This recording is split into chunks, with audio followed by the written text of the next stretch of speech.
Hello, everybody. It's been quite some time since I've done a video, but I'm trying to get back into the swing of things. And earlier this year, I put out on my channel um, just to kind of see, if you guys will be interested. I talked about taking you guys through a journey of, learning charts and price action um, and doing these quarterly chats. So this is the first of hopefully many. And what I decided is that I'm going to go through, I'm going to break it down by lessons and just basically talk about in each lesson different topics, of course, but talk about some important things that I've learned along my journey of learning to read charts, learning price action, learning technical analysis, whatever you want to call it. But I appreciate you guys. We'll try not to make this too long, but here we go. First in a series of mini chart guide chats. This first lesson is going to be on risk management. So the question that I'm going to attempt to answer is, when does risk management come into play with trading? And basically, this is some important stuff that I wish I had known before, like basically before I even started, or right at the beginning of my journey, risk management. So, point of discussion number one is, do you know who you are? Before we get into that, understand that there are three links to your trading infrastructure. The first is the platform, and there is no one right platform. The second is the system. There is no one right system or strategy. There are many different strategies out there that you can use to be successful with trading. But the most important part of that, your trading infrastructure, is your psychology. So the platform nor the system matters if you don't have the right psychology. Um, and so let's talk about some psychological influences. It's your responsibility to identify, examine, and understand the factors around you that may have an impact on how you think or feel. And these influences can be internal and they can be external as well. And these internal influences are usually ones that we can control, like your core beliefs, emotional defaults and intelligence, biological influences like your fight or flight reflexes, breath control, relaxation, and so on and so forth. The external influences are ones that can't be controlled, like your job schedule, family schedule, whatever other duties and obligations that you may have. So, all of these things, internal and external, play a role on your psychology, and they must be taken into account when you're coming into this trading journey. So, the point of discussion, too, is how to manage risk. Internal. So, how do you manage yourself, first of all? How do you handle yourself when the outcome is unknown? And what foundational beliefs do you hold about money, about yourself, about uncertainty? There are certain people that don't like to know, they don't like surprises. So, they don't like to know that there's this uncertain outcome or something that they can't control that's coming. Like they know it's coming, but it's not something that you like to really think about or handle um, in a healthy way. External, what can you build or create to manage uncertainty, to manage yourself, basically, to manage how you govern yourself in situations where you can't control an outcome? Biggest way, build a trading plan. And I believe that a properly developed trading plan should govern you in the management of those internal and external psychological influences and any other circumstances that you can't directly control. So if your trading plan doesn't do that, in my opinion, it's not a properly developed or a fully developed trading plan. All right, so point of discussion three, lifestyle design. When it comes to lifestyle design, you must manage your expectations. If you don't have an understanding of your specific design and how it influences you psychologically, then you cannot properly manage risk. And let's talk about that a little deeper with the case study. So let's say trader A is a married adult with three young children, works a 9 to 5 full time, and their goal is to become a day trader. And despite subscriptions to multiple trading groups, Trader A is having difficulty with consistent success. So the question is, considering the given influence that trader A navigates, how should they go about accomplishing the goal of becoming a day trader? And going back to the entire point of this discussion is trader A needs to first manage their expectations. Are they being realistic in their pursuit of their goals? So I'm not going to say to be go from a 9 to 5 to a day trader full time is a non-realistic goal, but a lot of times our expectations and how we navigate from A to Z is not realistic. So what trader A needs to do is to identify some major pillars of their life, and that may be, parenting, married, the job, and their self. And so with each major component, trader A needs to examine these components and then juxtapose their expectation versus the reality of each piece. So for example, for their self, trader A expects to be able to spend 4 hours a day studying the markets, but the reality is that trader A is only able to spend 30 minutes a day studying. So considering all of their responsibilities, what is a realistic expectation that trader A can study or set for themselves?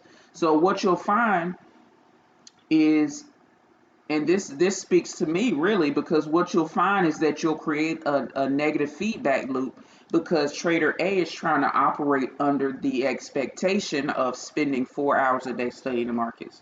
So boom, they're like, okay, I have my job, I have my family duties, I have my duties to myself, all these other things. I'm upset and frustrated that I can't seem to hit that 4 hour a day mark. I'm only getting 30 minutes in. So trader A is only focusing on the fact that they're not focusing on the fact that they're getting 30 minutes in a day consistently. They're focusing on the fact that I can't study as much as I expect to be able to study. Hopefully that makes sense to you guys. So by focusing on that negativity, it just creates this negative feedback loop that just goes on and on and on, and you're in this wheel that you can't seem to get out of. So that's just an example with just one section. So then they would also go to their job and then write down their expectations and write down the reality. Spouse, expectations versus reality. Parenting, expectations versus reality. Because what we find is that a lot of times we're operating under the wrong assumption about our lifestyle design. We're not even taking our real lifestyle design into consideration when we're trying to pursue a goal. So once you're able to understand your lifestyle design, then you can begin to manage your expectations and then eliminate sources of frustration in a conducive way. So going back to trader A with this self example, so let's say that trader A, they write down, whatever expectations versus the reality. Okay, trader A says, okay, so I'm operating under the thought that I have 4 hours to be able to spend toward this one thing, but that's not taking into account my job. That's not taking into account family time and things that I do with my family, whether it's, dinner, whatever.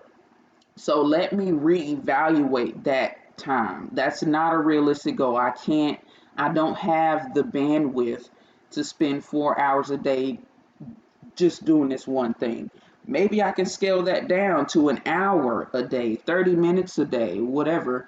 And then I can put that on my calendar, alert my spouse, my family, hey, this right here is my quiet study time. I would like, just let me do me during this time. And then as you find yourself hitting that goal consistently, day by day, boom, I'm getting in my hour study time. This starts to build confidence. You start to eliminate the frustration that you used to have because you weren't able to do 4 hours. Now you're doing 30 minutes to an hour a day and you're happy. You're feeling great about that. So this is how you start to um, eliminate those sources of frustration, understand your lifestyle design so that, hey, when it comes to lifestyle design, you must manage your expectations. If you don't have an understanding of your specific design and how it influences you psychologically, you cannot properly manage risk. So it really starts there with understanding your lifestyle design and being able to put all of those things together into a trading plan, in my opinion. All right, so point of discussion number 4. Before we get to there, this is a big thing for me. Me versus me is saboteur philosophy. You hear it so much, it's so cliche where people say, I'm my only competition. It's me versus me at this point. No. Why would I want to be in competition with me? I am my greatest ally. I am all I have at the end of the day. And so I want me to be on my side. So a lot of times we don't even see, a lot of times it's so subtle, but we don't even see those instances where we're at war or causing war with ourselves. So, point of discussion number 4, how to be your own ally. And this is where you have to create a system that allows for maximum performance, again, given your lifestyle design. So, what type of trading best fits with your current lifestyle? Going back to Trader A, if they work a 9 to 5 and they have, 3 young children, they're married, maybe day trading might not be the best fit. And that's something that new traders should understand, or people that are thinking about getting into trading. A lot of times people hit you with day trading as if that's the only way to be successful in this field. Some of the best traders that I know, they're not day traders. Some people are position traders. Some people are swing traders. Some people do a little bit of day trading. And of course, I know quite a few day traders that are successful as well, but you have to understand that your lifestyle design is not someone else's lifestyle design. And it's not a bad thing. And a lot of times that stuff, kind of negatively or insidiously creeps into our subconscious, and we begin to believe these certain things. Like Trader A is in all these day trading groups and is discouraged because he's not understanding why he's not able to find success in these groups. He didn't take the time to really properly deconstruct and reconstruct his lifestyle design and build a trading plan that fits that. Number 2, how many signal groups do you need to subscribe to? You really don't need to subscribe to any, but I'd say no more than 2, honestly. Maybe just 1, because what you'll find is you don't want to have competing information in groups. Um, so that's just something to think about for new traders. And then what are some realistic goals and expectations that you can set for yourself? That's got to think about that. You got to be realistic about your goals and expectations. And I'm not saying don't aim for the stars when you set your goals, but that lofty goal has to be broken down into smaller pieces so that it becomes more realistic. You know what I'm saying? Something that you can uh, make practical strides toward achieving. And then consider seeing a therapist if you need to. There's nothing wrong with that. And your therapist doesn't necessarily have to know anything about trading to be able to help you with understanding your lifestyle design, understanding how your mind works when it comes to uncertainty, when it comes to stress, when it comes to money and core beliefs. Those are all things that are at the foundation of your how you see the world, and also how you see the markets and how you govern yourself in the market. So you have to adjust that first and foremost. Um, so how do we, like, going back to that first question? Um, when does Let me just scroll back.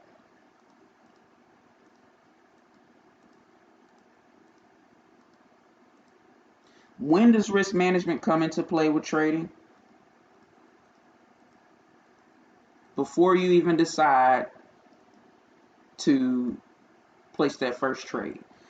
When you make the decision to, I want to trade, I want to pursue this, that's when that's when you need to be thinking about risk management. So risk management is an all-encompassing concept that addresses the individual, the development and execution of a system, as well as the circumstances outside of your control. So your trading plan has to encompass and consider all of those things. So before you ever take your first trade, before you open and fund a brokerage account, when you make that decision to pursue trading, that's when you say, okay, I need to look at my lifestyle design and think about how trading fits into my life. Because you're not trying to force your life into trading, right? You're trying to figure out how can I bring this thing into my life that is important to me and not completely disrupt the entire system. You know what I'm saying? But for you to be able to know that, you have to know what is the system that I'm operating in. What's my life look like from a realistic standpoint, and what can I spend more time and energy on that can possibly benefit the system as a whole. So you don't want trading to be this negative disruptor. You know what I'm saying? And it takes some time and some work to go from the perspective of trading being this disruptor in a negative way in your life to it being one that just magnifies the goodness in your life. And we have to kind of work on ourselves to be able to get to that point. So hopefully this was helpful for you guys. Um, this is something that I wish I would have known before, right when I had an interest in the stock market, but I had no clue that my core beliefs and things of that nature would be so important to my success as someone that's pursuing trading, a career in trading. So think about that. And this of course this is mainly for people that are just at the beginning of their journeys, and they're seeing all these people posting screenshots of this and that, but they're not telling you about the other side to it, the side where maybe you're in therapy, you're working on your discipline, or whatever you're doing to become a better trader, become a better person. They're not talking about that. They're just talking about, all the wins, just the goodness that is trading. So I like to try to give people the proper perspective, what I think is the proper perspective when it comes to trading. Um, of course, you can just manifest your wildest dreams using this tool, but there's a lot of work that goes into it as well, and you are at the center of it. So, like I said, hopefully this was helpful. Let me know what you guys think. In the comment section. The next lesson, I'm not sure quite what the next lesson will be, but the next lesson will come out in a couple of months, and we'll talk about something else that's just as important, um, and hopefully that one gives you some value as well. But again, thanks for sticking around, and I'll catch you guys in the next video.